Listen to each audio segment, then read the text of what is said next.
ओम नमः सिद्धेभ्यः ओम नमः सिद्धेभ्यः ओम नमः सिद्धेभ्यः।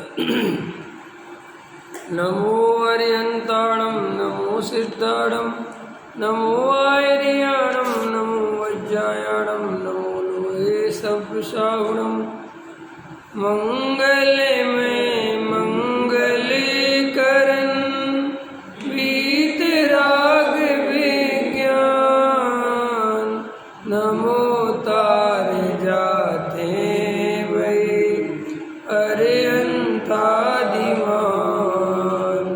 कर मंगल करहूँ महा ग्रंथ करन के काज जाते मिले समाज सब पावे निज पदराज मिथ्या भाव अभाव ते जो प्रगटे निज भाव सो जयवंत रहो सदा यही मोक्ष उपाय। मोक्ष मार्ग प्रकाशक दूसरा अधिकार संसार अवस्था का स्वरूप कर्म बंधन का निदान।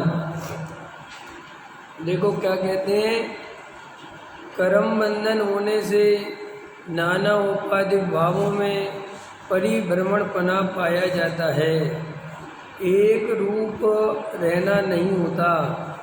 इसलिए कर्म बंधन सहित अवस्था का नाम संसार अवस्था है।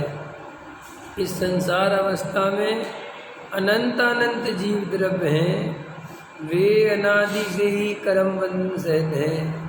ऐसा नहीं है कि पहले जीव न्यारा था और कर्म न्यारा था, बाद में इनका संयोग हुआ। तो कैसे हैं? जैसे मेरुगिरि आदि आकृतिम स्कंदों में अनंत पुद्गल परमाणु अनादि से एक बंधन रूप हैं, फिर उनमें से कितने ही परमाणु भिन्न होते हैं, कितने ही नए मिलते हैं। इस प्रकार मिलना बिछुड़ना होता रहता है।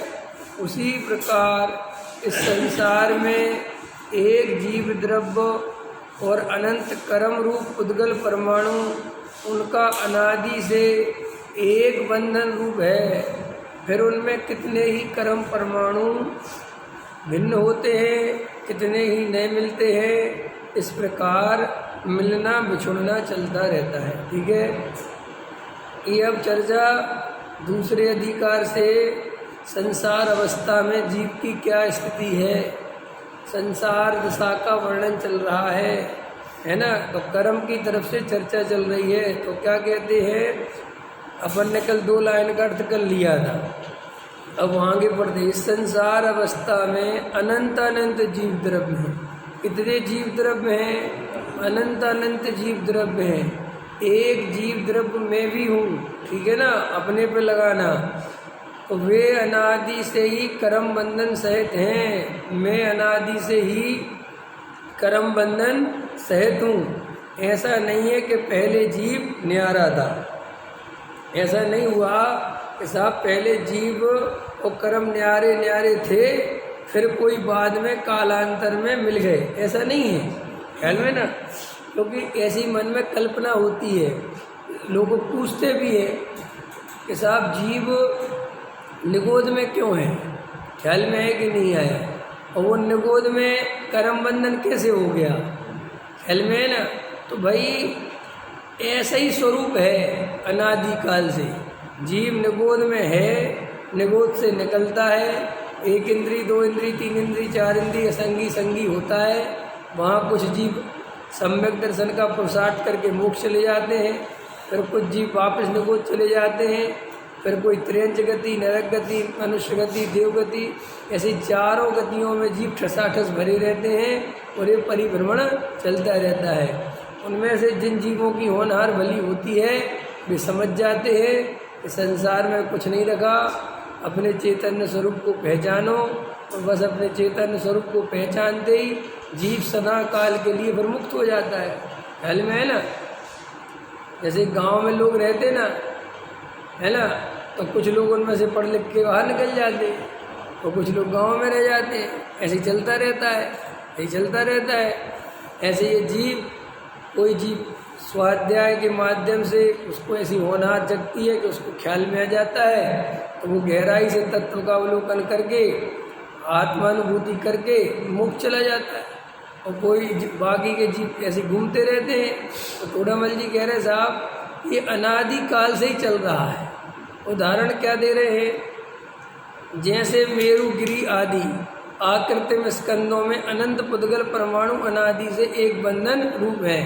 जैसे पर्वत पहाड़ इत्यादि है, उन सब में किसी ने बनाए नहीं है, किसी ने कोई पहाड़ बनाए नहीं है, अपने आप ही उद्गल परमाणुओं के एकत्रित होने पर ये पहाड़ बने हुए हैं। वो बने आ रहे हैं। सुमेरु पर्वत कब का बना हुआ है और कब तक बना रहेगा? अनादि काल का है, अनंत काल तक रहेगा, ऐसे चलता रहेगा। ख्याल में है कि नहीं आया?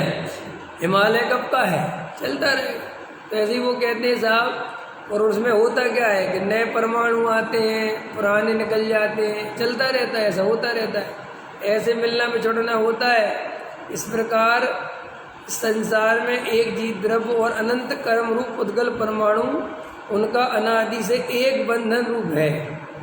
ठीक है ना? एक बंधन रूप है, एक नहीं हो गए। बंधन समझ गए ना? जीव और आत्मा एक क्षेत्र अवगाह संबंध से बंध गए, लेकिन जीव कर्म रूप नहीं हुआ, कर्म जीव रूप नहीं हुआ। ख्याल में है ना? लेकिन दोनों का बॉन्ड ऐसा हो गया कि वे अलग अलग नहीं हो सकते जब तक जीव अपने स्वरूप को नहीं जाने। समझ में आए कि नहीं आए बात? जैसे एक जेल के अंदर दो कैदी डाल दिए तुमने, तो वे बंधे भी हुए हैं कि नहीं? अब एक साथ रहना है, लेकिन वे ऐसे भी नहीं बंधे कि एक रूप दूसरे रूप हो गया है। तो वे भिन्न भिन्न नहीं, लेकिन वे चाहे तो अलग नहीं हो सकते। कब तक नहीं हो सकते? जब तक जीव जीव के स्वरूप में नहीं रम जाए। तो हम लोगों को ये कर्म बंधन है। कैसा कर्म बंधन है कि एक क्षेत्र अवगाह संबंध रूप कर्म बंधन है। ठीक है ना? और उसका उदय है, निमित्त नैमित्तिक संबंध है, वो सब चर्चा है। देखो, एक बंधन रूप है, फिर उनमें कितने ही कर्म परमाणु भिन्न होते हैं, कितने ही नए मिलते हैं। अपना कर्म का उदय आता है तो कर्म के निषेध घिर जाते हैं, फिर दूसरे कर्म पर बन जाते हैं। प्रति समय हो रही नहीं घटना अपने साथ, अपन को दिखाई नहीं दे रही है, अपन को कर्म दिखाई नहीं दे रहे क्योंकि सूक्ष्म है। अनंत भगवान को तो बिल्कुल केवली सर्वज्ञ भगवान को हमारे में से कितने कर्म निकल रहे हैं और कितने नए कर्म बन रहे हैं, ये प्रति समय दिखाई देता है। जैसे हमें आपको ये माइक दिख रहा है ना, ऐसे उनको सब कुछ दिखता है। जैसे हमें आप दिख रहे हैं, ऐसे उनको कर्म परमाणु दिखते हैं। इतना केवल ज्ञान का अतिशय है। केवल ज्ञान बहुत गजब की चीज। तो वो हमें कर्मबंध दिखे अथवा नहीं दिखे, कर्मबंध प्रति समय हो रहा है।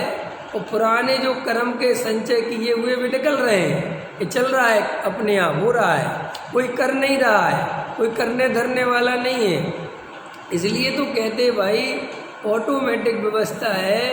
कोई ईश्वर करता धरता नहीं है, कोई व्यक्ति करता धरता नहीं है। जैसे जैसे तुम्हारे परिणाम अभिप्राय बनेंगे तैसे तैसे कर्म बंधन होगा और वो उदय में आएगा। फिर नाना प्रकार का जो उदय जैसा आएगा वैसा। इसलिए जीव व्यर्थ में ही बहुत परेशान है। अगर हम वर्तमान में जैसी हमारी अवस्था है वो अवस्था पूर्व कर्म के उदय से चल रही है, उसमें एकत्व नहीं करना। वो अवस्था अपनी नहीं है, वो अपना स्वरूप नहीं है, लेकिन अपन उसमें बेहोश रहते हैं मिथ्यात्व के कारण। उन्हीं पर्यायों में तन्मय होते रहते हैं, विचार तो करते नहीं। विचार करोगे तो भेद ज्ञान जगेगा। देखो, बचपन में जो हमारी पर्यायें थीं वे पर्याय अब हैं क्या? नष्ट हो गई। लेकिन उन पर्यायों में जब हम रहते थे हम एकत्व करते थे कि नहीं करते थे? अपने को बच्चा मानते थे। वो पर्याय बदल गई राजेश जी, रही वो पर्याय नहीं रही ना।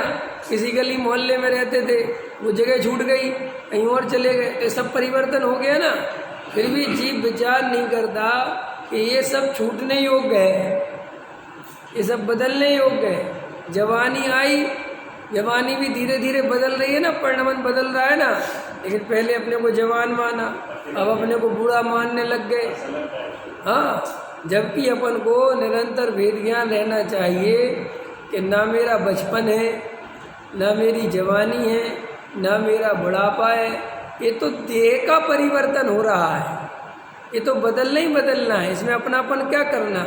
मैं आत्मा था, मैं आत्मा हूँ, मैं आत्मा ही रहूँगा, ऐसा जिस जीव को हृदय से सच्चा निर्णय होता है, वही जीव तो सम्यक दृष्टि है। क्या वो ही बस, वो इतना सा तो काम है ही। उन पर्यायों में तन्मय नहीं होना, चाहे वो घर हो, चाहे वो बच्चे हो, चाहे वो पति हो, चाहे वो पत्नी हो, चाहे वो मकान, दुकान, कुटुंब, परिवार, समाज, मंदिर, कभी तन्मय नहीं होना इनमें। क्यों? क्योंकि ये मेरे स्वरूप में शामिल नहीं है, ये तो सब परिवर्तनशील हैं। मैं अभी छोड़ के निकल जाऊंगा, सब रह जाएगा। बचपन में कोई और संयोग थे कि नहीं, बोलो। बचपन में कोई और पड़ोसी थे कि नहीं, बचपन में कोई और क्षेत्र था कि नहीं, बचपन में ना जाने कैसी कैसी चीज़ें अपनी लगती थी, हैं, लगती थी कि नहीं। जरा से खेल खिलौनों में अपनापन चलता था, अभी सब छूट गए, कुछ नहीं रह गया।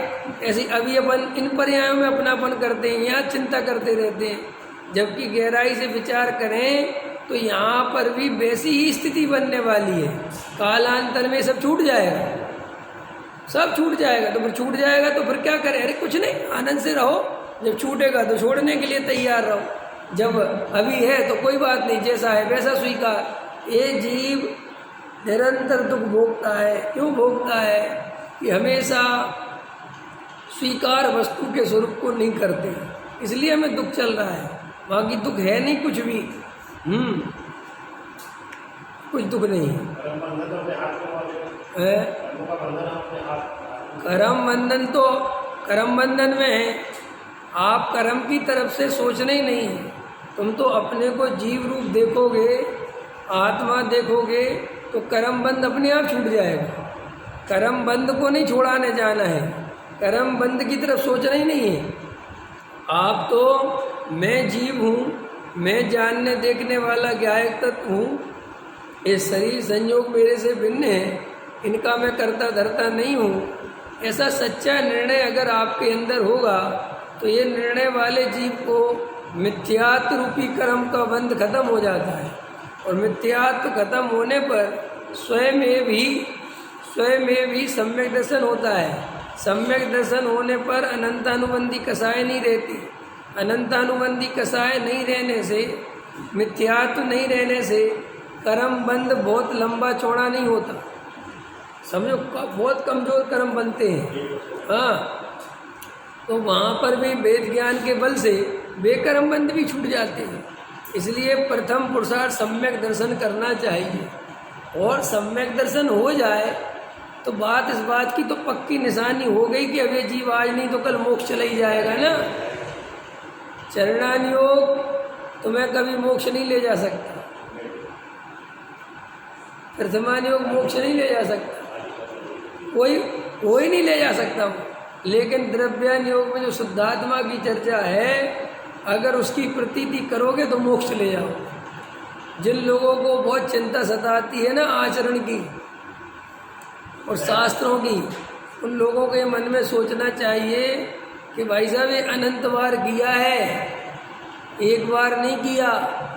जिन शास्त्रों की दुहाई दे रहे हो, उन्हीं शास्त्रों में लिखा है मुनि व्रत धार अनंत बार। अनंत बार मुनि बने, क्या कर लिया उस आचरण में, और क्या कर लिया उस ग्रंथों की पढ़ाई ने। क्यों? निज आत्मज्ञान बिन ले सुख ना पायो।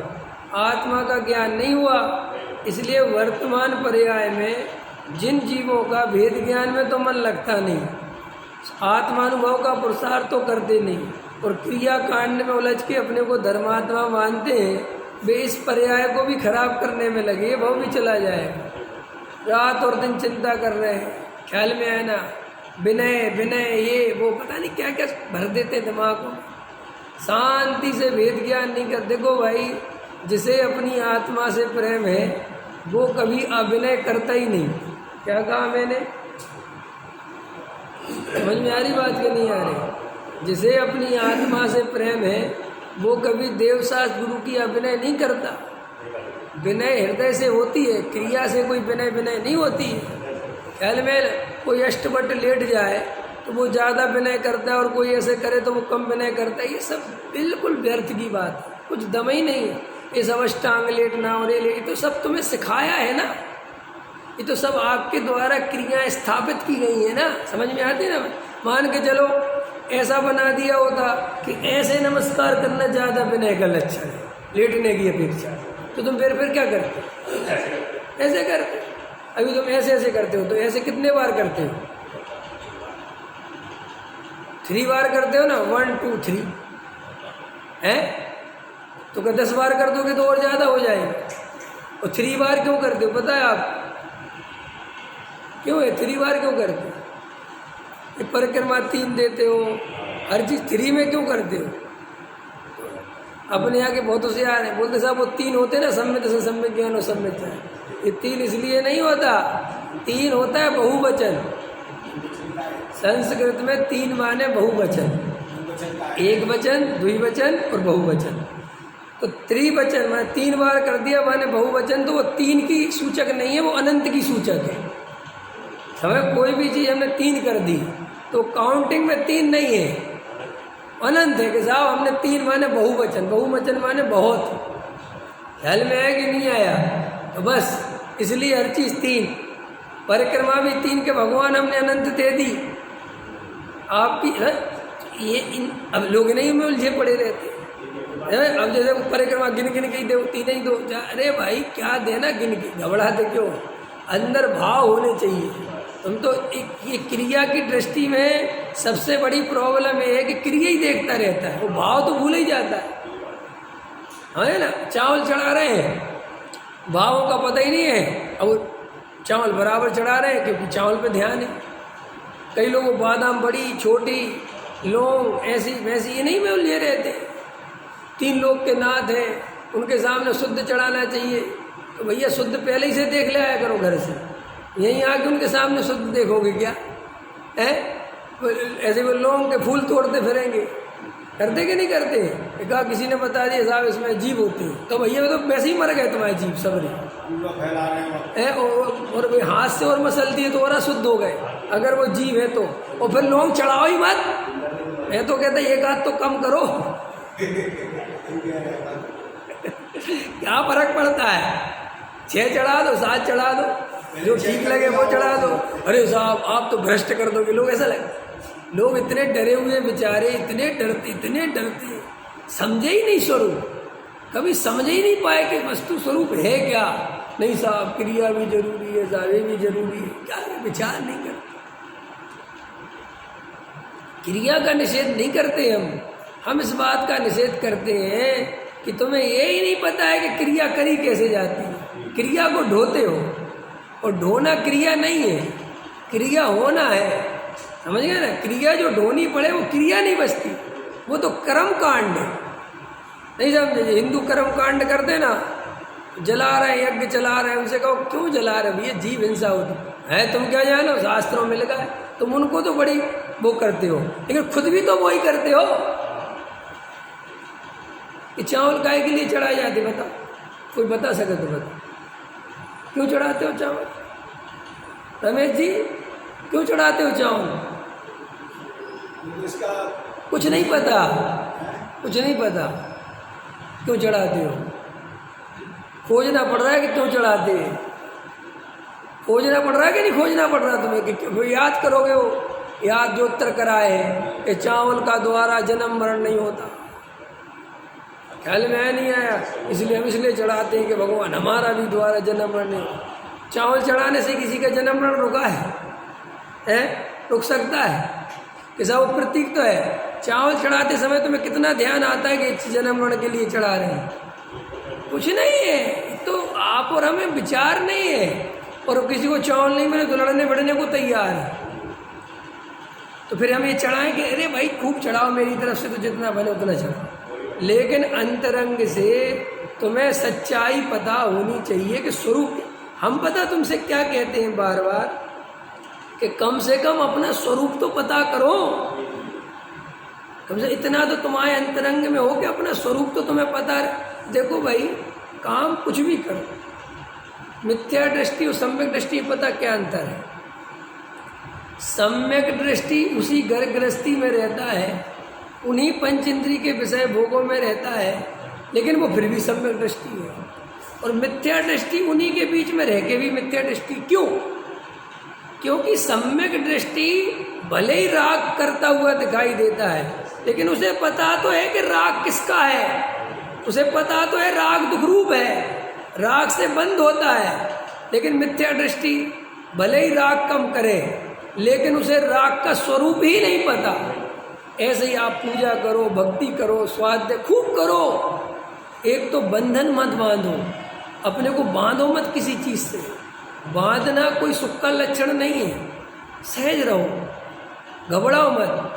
मंदिर जी में गए, बादाम नहीं मिल रही, आकुलता मत करो, कोई बात नहीं मिल रही तो हमें पता है कि इनको चढ़ाते क्यों है, कोई बात नहीं मिल रही, कोई बात नहीं, भावों का।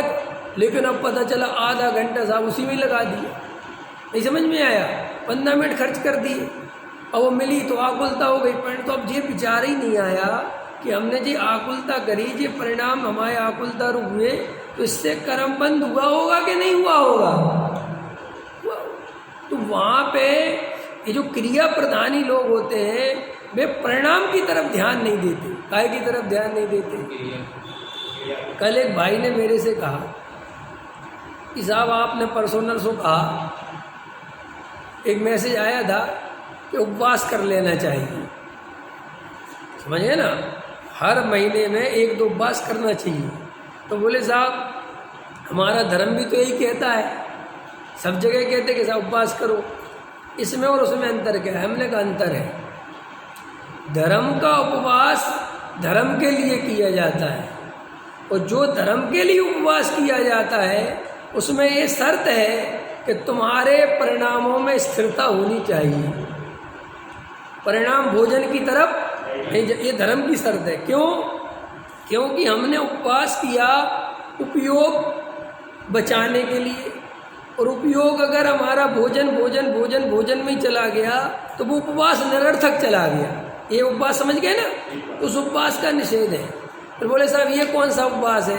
ये देह के लिए किया गया उपवास, कि साहब बीमारी नहीं हो अंदर, तो देह के लिए किए गए उपवास से पुण्य नहीं बनता। अंदर समझ में आया कि नहीं आया? तो वो उपवास में साहब हमें भोजन की आने तो भोजन की याद, क्योंकि वो हमने किया ही देह के लिए, उसका हमारा आत्मा से कोई लेना देना। तो देह के उपवास में तुम्हें भोजन की कितनी याद आती रहे तो भी कोई प्रॉब्लम नहीं है, और वो उपवास किया ही देह के लिए, लेकिन किया तो उपवास आत्मा के लिए, और दिन भर भोजन भोजन के विकल्प चलते रहे, स्वाध्याय में मन नहीं लगा, तत्व विचार में मन नहीं लगा, पूजा में मन नहीं लगा, तो भाई वो उपवास भारी पड़ गया ना। अंतर समझ आए? तो फिर कई लोग कहते हैं उपवास करें कि नहीं करें। अरे भाई खूब करो, अगर तुम्हारी परिणति में स्थिरता बने तो करना ही चाहिए, लेकिन उसे धर्म नहीं मानना चाहिए। क्या कहा मैंने? धर्म तो अंतरंग चीज है। क्या है? अंतरंग चीज है। जैसे लोक में किसी का बहुत बड़ा महल हो तो बाहर से लोग उसे कहते हैं कि साहब सुखी आदमी है, लेकिन किसी का महल होना सुख का लक्षण नहीं हो सकता। क्यों? क्योंकि कोई व्यक्ति जिसे हम सुखी मान रहे हैं वो महल के अंदर महा दुखी हो सकता है कि नहीं हो सकता? तो वो तो व्यक्ति जब मिले और प्रमाणिक रूप से वो कहे कि हाँ मैं सुखी हूँ, तब तो बात मानी जाएगी। ऐसे ही किसी क्रिया से धर्म नहीं होता। क्रिया के काल में, उपवास के काल में, पूजा के काल में, स्वाध्याय के काल में तुम्हें अपने चैतन्य तत्व का आनंद आता है, तुम्हें चैतन्य की श्रद्धा जगती है, तो तुम्हारी वो सारी बात ठीक कहलाएगी। लेकिन तुम बाहर से क्रिया करते हो, अंदर परिणामों में अस्थिरता चलती है, तो वो क्रिया भले ही बाहर के लोग तो कहेंगे कि धार्मिक है, लेकिन वो धर्म का अंश भी नहीं है, और उससे कर्म बंध भी पुण्य का नहीं होता। क्योंकि कर्म कैसे बनता है? क्रिया से के परिणामों से। परिणामों से। और परिणाम काहे से चलते हैं? परिणाम काहे से चलते हैं? अभिप्राय से। परिणाम क्रिया से नहीं चलते, अभिप्राय से। तुम्हारा अभिप्राय जैसा होगा परिणाम वैसे ही चलेंगे। इसलिए जिन जीवों को परिणाम सुधारना है वे सोचते क्रिया सुधारेंगे तो परिणाम सुधरेगा, जबकि अभिप्राय सुधारोगे तो परिणाम सुधरेगा। अंतर समझ में आया कि नहीं आया? इसलिए सम्यक दर्शन को पहले रखा। क्यों रखा सम्यक दर्शन को पहले? सम्यक दर्शन क्या है? परिणाम है, क्रिया है कि अभिप्राय है? क्या है? अभिप्राय है। श्रद्धा गुण की पर्याय का नाम सम्यक दर्शन है। और परिणाम किस गुण की पर्याय का नाम है? चारित्र गुण की। इसलिए सम्यक चारित्र को बाद में रखा। तो क्यों रखा? कि भाई जब तक जिस जीव को सम्यक दर्शन नहीं होगा उस जीव के चारित्र नहीं हो सकते। अंतर समझ में आया? हाँ, अभिप्राय बराबर, बहुत अच्छा। तो अभिप्राय इसलिए पकड़ में नहीं आता, परिणाम इसलिए पकड़ में आते हैं। परिणाम स्थूल है, अभिप्राय सूक्ष्म है, और क्रिया उससे भी स्थूल है। इसलिए जो बिल्कुल ही मूर्ख होते हैं उनको क्रिया पकड़ में आती, उनको परिणाम भी पकड़ में नहीं आते। अंतर समझ में आया? जो थोड़े से विचारशील होते हैं वे परिणाम पकड़ लेते हैं कि यार परिणाम ठीक नहीं है। लेकिन उससे भी ज़्यादा जो विचारशील होगा, उससे ज़्यादा विचारशील होने का मतलब क्या है? जो एकांत में बैठ के तत्व विचार करता होगा वो पकड़ लेगा अपना अभिप्राय कि मेरा अभिप्राय है क्या। भीड़ में, सब लोगों के बीच में, समूह में तुम अभिप्राय नहीं पहचान सकते अपना, क्योंकि समूह में हम इतने पर दृष्टि वाले होते हैं कि हमें अपनी खबर ही नहीं होती। जैसे ही हम 10-20 लोगों के बीच में पहुंचते हैं हम दूसरों के लिए जीने लगते हैं कि दूसरे हमारे बारे में अच्छा सोचें, लोग हमें सज्जन समझें, लोग हमें धार्मिक समझें, लोग हमें पैसा वाला समझें, लोग हमें पता नहीं क्या क्या समझें, जो भी है। तो हम नेचुरल नहीं रह जाते। आपको नेचुरल अपने को देखना है कि मैं हूँ कैसा। तो आपको उसके लिए एकांत में, अकेले में, शांति से बैठ के देखना पड़ेगा कि मैं चाहता क्या हूँ, मेरी असली स्थिति क्या है, मैं मंदिर क्यों जाता हूँ, पूजा क्यों करता हूँ, स्वाध्याय क्यों करता हूँ, प्रवचनों में सब दिखाई देने लगेगा।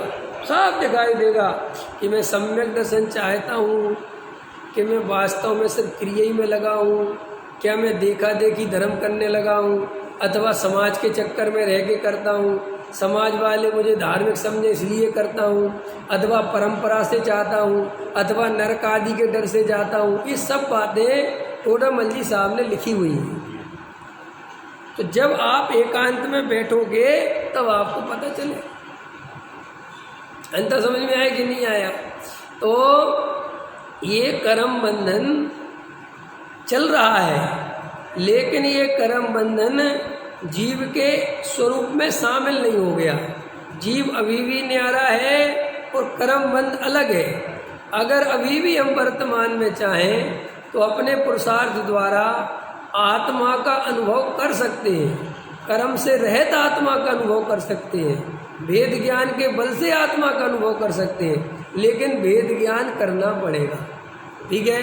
अभी देखो, एक कर्मों के अनादि पने की सिद्धि, इतनी चर्चा हो गई। अब देखो यहाँ यह प्रश्न है, उद्गल परमाणु तो रागादिक के निमित्त से कर्म रूप होते हैं, अनादि कर्म रूप कैसे हैं? समाधान, निमित्त तो नवीन कार्य हो उसमें ही संभव है, अनादि अवस्था में निमित्त कुछ प्रयोजन नहीं। जैसे नवीन पुद्गल परमाणुओं का बंधन तो स्नग्ध रुक्ष गुण के अंशों से ही होता है, और मेरुगिरी आदि स्कंदों में अनादि पुद्गल परमाणुओं का बंधन है, वहाँ निमित्त का क्या प्रयोजन है? उसी प्रकार नवीन परमाणुओं का कर्म रूप होना तो रागादिक से ही होता है, और अनादि पुद्गल परमाणुओं की कर्म रूप ही अवस्था है, वहाँ निमित्त का क्या प्रयोजन है। तथा यदि अनादि में भी निमित्त माने तो अनादिपना रहता ही नहीं, इसलिए कर्म बंध अनादि मानना। सो तत्व प्रदीपिका प्रवचन सार शास्त्र की व्याख्या में जो सामान्य ज्ञेय अधिकार है वहाँ कहा है रागादि का कारण तो द्रव्य कर्म है और द्रव्य कर्म का कारण रागादिक है। तब वहाँ तर्क किया है कि ऐसे तो इतरेतर आश्रय दोष लगता है, वह उसके आश्रित वह उसके आश्रित, कहीं रुकाव तो नहीं। तब उत्तर ऐसा दिया। अब इतनी बात समझ लो क्या कह रहे हैं, फिर उसके आगे अपन देखेंगे। अभी बता सिर्फ इतनी बात कह रहे हैं टोडामल्ली साहब। वो प्रश्न ये कह रहा है कि साहब ये जो कर्मबंध है ना, इसमें राग का निमित्त चाहिए तब कर्मबंध होगा। अब हमें ये समझ में नहीं आती कि जब जीव निगोद में था और शुरू से ही निगोद में था तो वहाँ कौन सा राग किया जो कर्मबंध हो गया है ना। तो टोडामल्ली इसमें ये समझा रहे हैं कि जैसा तू सोच रहा है ऐसा नहीं है, ये कर्म अनादि का ही है। कब का है? निगोद में जीव अनादि से है और वहाँ से निकलता है, वो सारी प्रक्रिया वो पड़ी है। लेकिन वहाँ पर निगोदिया को नया कर्मबंध नहीं हुआ, शुरू से ही कर्मबंध सहित ही जीव है। ख्याल में है ना, ये तर्क नहीं चलेगा इसमें, स्वभाव ही ऐसा है। जैसे अंडा हुआ कि मुर्गी, बच्चों को मन में बहुत रहता है साहब अंडा पहले हुआ कि मुर्गी। अब तुम बोलोगे मुर्गी तो फंसोगे और अंडा बोलोगे तो फंसोगे। उसका उत्तर क्या है कि भाई ऐसे ही अनादिकाल से एक कोई व्यवस्था नहीं है। ऐसे ही जीव और कर्म अनादिकाल से कर्म बंधानुप अवस्था चली आ रही है, किसी ने मिला के कर्म बंधन करा नहीं दिया। समझ गए? या पहले जीव शुद्ध था, अगर ऐसा मानोगे तो फिर तो भाई सिद्ध भगवान की अवस्था नहीं बनेगी, क्योंकि जीव तो पहले ही सिद्ध था। इसलिए अनादि से ही कर्म बंध है, ये समझ लो बस इतनी बात। फिर आगे जो लिखा है टोडामल्ली साहब कह रहे कि साहब रागादिक का कारण द्रव्य कर्म का कारण रागादिक, तो वहाँ तर्क किया साहब इतने तरह दोष आ जाए। इतना तरह दोष माने साहब मैंने राग किया कर्म बन गया, कर्म बंद हुआ उदय आया राग बन गया, तो ये चेन तो चलती रहेगी। फिर ये जीव छूटेगा कैसे? नहीं समझ, जैसे मैंने पूरब में कोई कर्म बांध रखा, अब बोधय में आया तो राग हुआ तो फिर नया कर्म बन गया, फिर उदय में आया फिर बंद, तो भाई जीव छूटेगा कैसे? क्योंकि शास्त्रों में तो लिखा है कि जैसे ही राग आएगा कर्म करोगे और जैसे ही कर्म का उदय आएगा तो राग करोगे, तो फिर जीव छूटेगा कैसे? है प्रश्न आ गया समझ में ना? ये बहुत सुंदर चर्चा है कर्मों की, बहुत अच्छा समझाएंगे टोडामल्ली साहब। तो इसमें बहुत गहराई से इस बात का विचार करना है कि ये कर्म बंध की अवस्था कैसे छूटे। ये सारा जो प्रकरण चलेगा ना, इसमें टोडामल्ली ये समझा रहे हैं अपने को, एक कर्म और जीव कैसे चल रहे हैं, कैसे कैसे कर्म बंद हो रहा है, फिर कैसे जीव छूट सकता है। तो अब ये सब चर्चा आ रही है। अब देखो क्या कहते हैं, अब इसका उत्तर दिया नैवम अनादि प्रसिद्ध द्रव्य कर्म संबंधस्य तत्र हेतुत्वन उपादानात्। क्या कहते हैं? इस प्रकार इतरेतर आश्रय दोष नहीं है, क्योंकि अनादि का स्वयं सिद्ध द्रव्य कर्म का संबंध है, उसका वहाँ कारणपने से ग्रहण किया गया है। क्या कह रहे हैं साहब? इसमें इतरेतर आश्रय दोष इसलिए नहीं है कि वे अनादि से है, कोई ऐसा नहीं है ये कोई नई व्यवस्था बनी हो। कर्म भी अनादि का है और जीव भी अनादि के, वे एक दूसरे के कोई आश्रित नहीं रहे, स्वयं ऐसा स्वरूप है, ऐसा आगम में कहा है।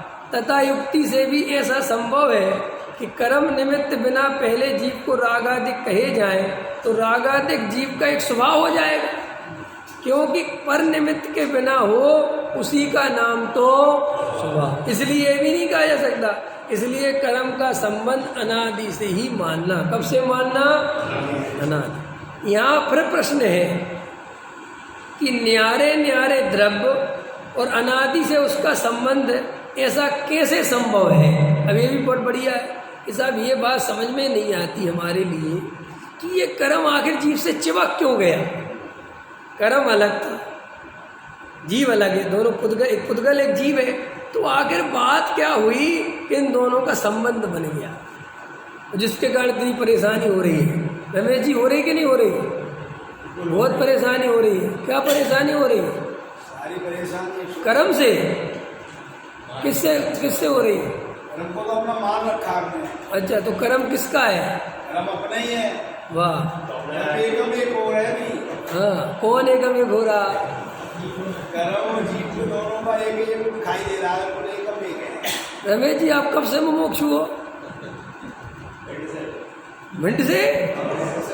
ऐसे थोड़ी होता है, कब से मुमुक्षु हो? ऐसे पूछ रहे हम तो, कब से हो? 20 साल से हो? 30 से हो गए, 20 मान लें, है 20 साल से मुमुक्षु हो आप, है कि नहीं?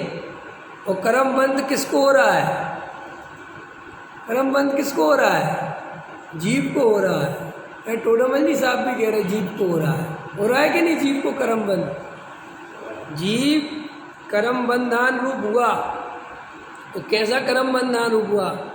जीव अभी भी न्यारा है, समझ में आई? जीव कर्म बंधान रूप हुआ मैंने कर्म रूप नहीं हुआ है, मैं अभी भी जीव ही हूँ, अभी भी मैं जानने देखने का कार्य करता हूँ।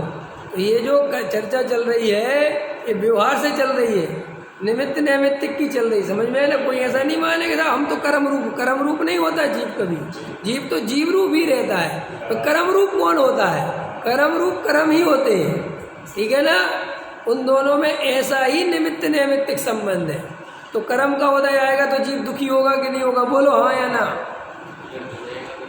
हाँ, अगर वेद ज्ञान नहीं होगा तो होगा, और अगर वेद ज्ञान होगा तो कोई कर्म दुखी नहीं कर पाएगा। इसलिए आपको जब भी दुख लगे तब ऐसे विचार किया करो कि ये कर्म के कारण दुख नहीं हो रहा है, ये अंतरंग में वेद ज्ञान नहीं है इसलिए दुख हो रहा है। तो तुम्हारा जोर काहे पे जाएगा?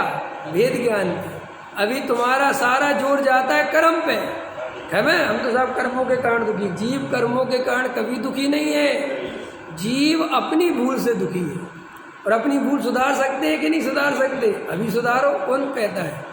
देखो क्या कहते हैं, प्रश्न है कि न्यारे न्यारे द्रव्य और अनादि से उनका संबंध ऐसा कैसे संभव है? देखो अब उदाहरण दे, समाधान देते टोडामल जी। जैसे मूल से ही जल दूध सोना किट्टी का त्रस कण का तेल तिल का संबंध देखा जाता है, नवीन उनका मिलाप दूध में पानी कब से मिला? दूध वाले ने मिलाया, जब से मिला। अरे ये तो अब पानी अलग है, दूध में अपना भी पानी है कि नहीं? तुम प्योर दूध को लो, 1 किलो लो, 2 किलो लो, और उसको गर्म करो तो अपने आप को थोड़ा सा बचेगा ना, बाकी का पानी उड़ जाए तो उसमें पानी कहाँ से आ गया? ऐसा ही है, सोना खदान से निकलता है तो मिट्टी में ही निकलता है, तो कोई कैसा सोने में मिट्टी किसने चढ़ाई? ऐसे ही है, ख्याल में है ना? ऐसे ही नवीन इनका मिलाप नहीं हुआ, वैसे ही अनादि से जीव कर्म का संबंध जानना, नवीन उनका मिलाप नहीं हुआ। फिर तुमने कहा कैसे संभव है? अनादि से जिस प्रकार कई भिन्न द्रव्य है वैसे ही कई मिले द्रव्य है, ऐसा प्रकार संभव है। कुछ विरोध तो भाषित नहीं होता। कुछ द्रव्य ऐसे हैं जो अनादिकाल से बिल्कुल ही अलग अलग है, और कुछ द्रव्य ऐसे कि उनमें आपस में संबंध पाया जाता है। अब क्या कर सकते हैं? तो इसलिए कुछ द्रव्य मिले हुए हैं, कुछ नहीं मिले हुए हैं। और ऐसा क्यों है कि इसका क्यों का कोई उत्तर नहीं है, अनादिकाल से ही ऐसा है। जैसे कोई ऐसा प्रश्न करे, जीव जानता देखता क्यों है? प्रश्न करना चाहिए, सोना पीला क्यों है? कि साहब इसका कोई उत्तर नहीं है, क्यों है? अनादिकाल से ऐसा ये तो है, स्वभाव जानना उसका। ऐसे जीव जानता देखता है, ठीक है?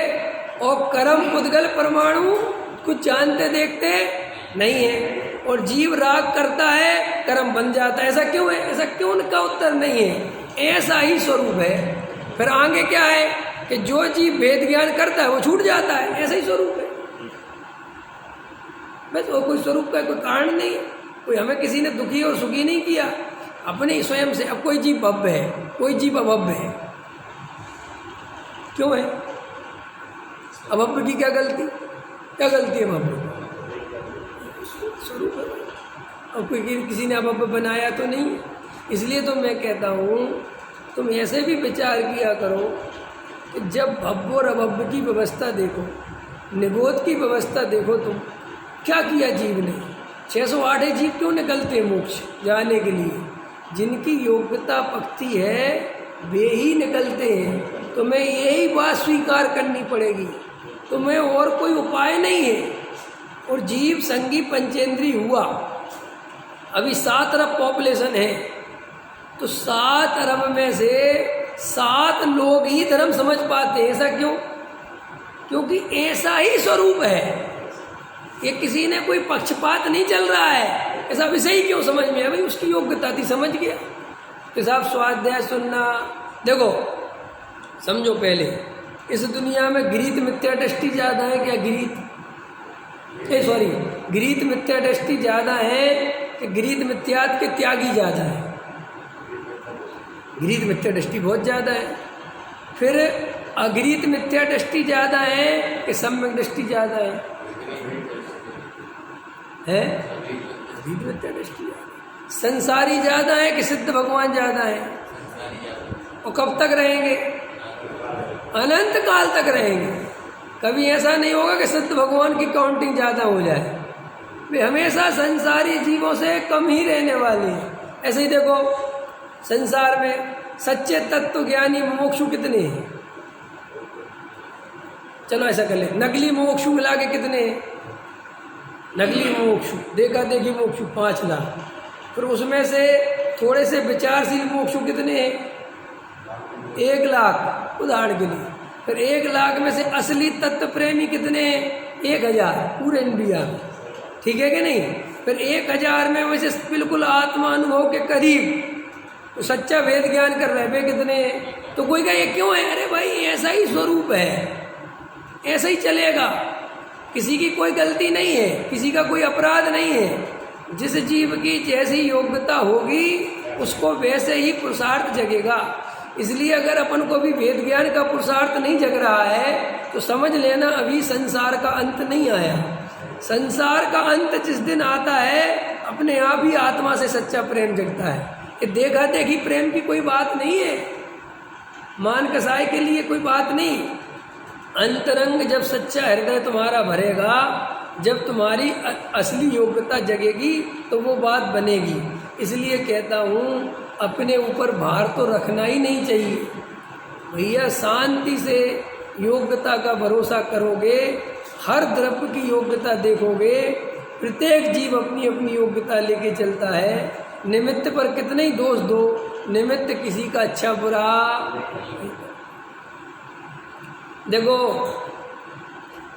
जीव कर्म का संबंध जानना, नवीन इनका मिलाप हुआ नहीं। फिर तुमने कहा कैसे संभव? अनादि हो गया।